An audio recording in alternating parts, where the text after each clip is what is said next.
Magandang tanghali mga kapatid. Ang mga scholar ay dapat uhaw sa kaalaman.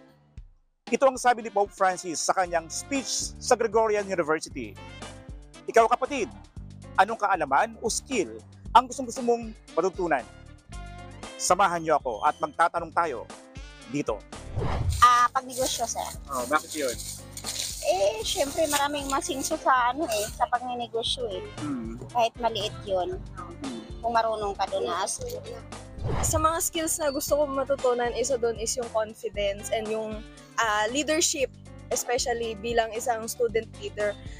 Importante yon na ma-improve mo yung pagiging skills mo na pagdating sa pagiging leader. Yun lang. Communication skills po. Bakit yun?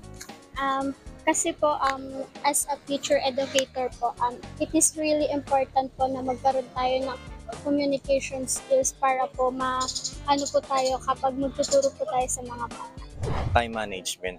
Pag nabagsakan na po ng maraming activities, parang naguguluhan na po ako kung anong unahin. Ako gusto ko pang matuto na Japanese language, tapos gusto ko rin matuto mag-drive ng van. Kasi yun lang, saka motor. Ako ang inyong kahari ng bayan, ang tunay at nag-iisang pantanggal umay sa pananghalian.